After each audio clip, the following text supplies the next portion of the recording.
आज़ाद Jammu Kashmir election 2021 25 जुलाई को होने वाले इंतखाबात में 45 में से 44 नशिस्तों के नताइज सामने आ गए थे, लेकिन एक नशिस्त जो बाग आज़ाद कश्मीर की LA-16 की थी, यहाँ पर नताइज जो हैं वो रोक दिए गए थे। और उसकी वजह बनी थी हल्का शर्की बाग LA-16 में पाकिस्तान तहरीक-ए-इंसाफ के रहनुमा सरदार मीर अकबर ख़ान और पाकिस्तान पीपल्स पार्टी के रहनुमा सरदार कमर ज़मान के दरमियान इंतहाई क्लोज़ और टफ़ कंपटीशन सामने आया। जो वोटों की लीड थी वो बहुत ही आप कह सकते हैं कि बड़ी कम थी। लेकिन आज यहाँ पर रीपोलिंग हुई है और इस रीपोलिंग के नतीजे में इस वक्त कुछ गैर हतमी नताइज जो हैं वो सामने आ रहे हैं, जो एक्सपेक्टेड रिज़ल्ट आ सकते हैं, उनके बारे में बातचीत करेंगे।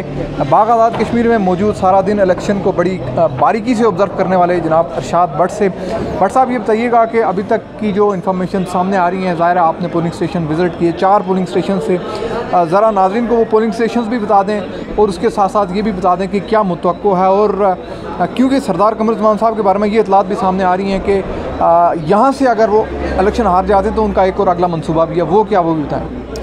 बहुत शुक्रिया सैयद फैसल अली आपका। बुनियादी तौर पे ये जो हल्का शर्की LA-16 अपना शर्की बाग का ये जो है अपना हल्का है, ये इंतहाई हसास करार दिया था और इसमें कुछ पोलिंग स्टेशन जो थे वो हसास तरीन थे।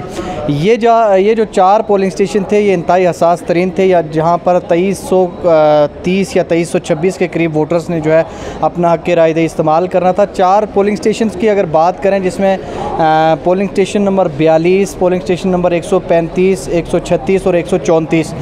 आज पूरा दिन हमने चारों पोलिंग स्टेशन का विज़िट किया और वहाँ हमने देखा जो है सिक्योरिटी के सख्त इंतज़ामात किए गए थे। हसास तरीन पोलिंग स्टेशन करार दिया था और हर पोलिंग स्टेशन पे तकरीबन जो है वो 120-130 के करीब जो है नफरी तैनात की गई थी, जिसमें FC के एहलकारान थे, पाक फ़ौज के जवान थे और हमारे जो लोकल पुलिस के एहलकारान थे वो मौजूद थे। अब चूँकि यहाँ पे हालात इसलिए कशीदा भी थे कि पाकिस्तान पीपल्स पार्टी के जो कमर ज़मान हैं उन्होंने ख़ासा मेहनत की थी और ये तजिया कर रहे थे लोग, तकरीबन 60% ये तजिया कर रहे थे लोग के सरदार कमर ज़मान ये सीट जो है शर्की बाग की ये हासिल करने में कामयाब होंगे। अगर बात करें हम इस वक्त इस पाकिस्तान तहरीक-ए-इंसाफ की आज़ाद कश्मीर में, चूँकि आपने देखा कि उनने अक्सरियत में सीटें हासिल की, उसके बाद जो 4 पोलिंग स्टेशन के वोटर्स थे उनको एक वहाँ पे सरदार मीर अकबर ख़ान को एक एज हासिल हुआ। आवाम का चूँकि फ़्लो हो जाता है, आपको पता है कि हुकूमत कौन सी पार्टी बना रही है और रुझान उस तरफ हो जाता है। और आज 4 पोलिंग स्टेशन जब हमने कवर किए, मजमूई तौर पे 2300 के करीब वोटर्स ने जो है अपना हक़ राय दही इस्तेमाल करना था, लेकिन वोटर्स की तादाद बहुत कम रही, खासा कम टर्नआउट देखने में आया और बहुत कम तादाद में लोगों ने जो है पोलिंग स्टेशन का रुख किया। उसकी एक बड़ी वजह यह भी थी कि हालात बहुत कशीदा थे, लोग डर और खौफ की वजह से भी पोलिंग स्टेशन पे नहीं आए। दूसरी जानब अगर आप देखें तो 929 या 939 के करीब अभी जो मुलाजमीन के वोट हैं उनकी गिनती हो रही है और उनका नतीजा आना भी अभी बाकी है। अब वो नतीजा आए तो उस सूरत में ही हम कह सकते हैं कि किसकी सीट होगी, हल्का शर्की बाग का सुल्तान कौन होगा। ताहाल जो हमारे पास इतलात मौसूल हुई, हमारे ज़राए के मुताबिक जो हम तजिया कर सकते हैं, इस वक्त तक पाकिस्तान तहरीक-ए-इंसाफ की जो ये शर्की बाग की सीट है ये मजबूत दिखाई दे रही है और यही लग रहा है कि सरदार मीर अकबर ख़ान शायद की ये सीट निकालने में कामयाब हो जाएंगे। ये इतलात भी मिल रही हैं कि सरदार कमर ज़मान साहब को अगर इन नताइज के मुताबिक शिकस्त मिलती है तो वो एक बार फिर रीपोलिंग की जो वो एप्लीकेशन भी दे सकते हैं। हम देख रहे हैं कि यहाँ शहर के मुख्तलिफ़ हिस्सों में हमें दोनों जमातों के कारकुनान जो हैं वो बड़ी तैयारियों में नज़र आ रहे हैं।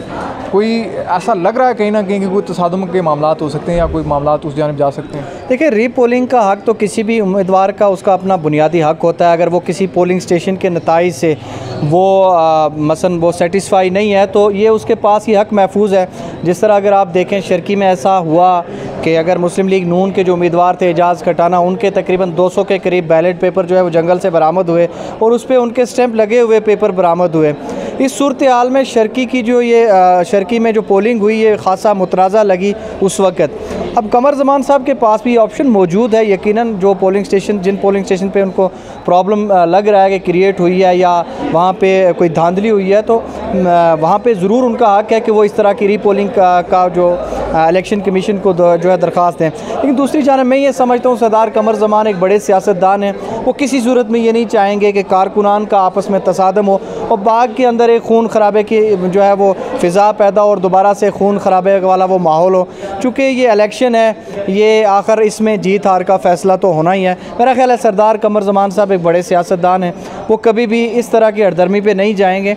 और ये अगर धांधली की जहाँ तक बात है तो वो आप देख रहे हैं कि पूरे आज़ाद कश्मीर में इस वक्त हमारे जो साबिक़ प्राइम मिनिस्टर थे, अब साबिक़ ही अब मैं कहूँगा चूँकि 2 दिन बाद या आज या कल हमारा मुतवक्को है फ़ैसला आना कि वज़ीर-ए-आज़म आज़ाद कश्मीर, उनका नाम भी अनाउंस होना बाकी है अभी, तो उन्होंने भी ख़ासा जो है उनके पास, उन्होंने कहा मीडिया की बहुत सारे लोगों को उन्होंने ऑन द रिकॉर्ड कहा जी कि मेरे पास शवाहिद मौजूद हैं जो धांधली हुई है।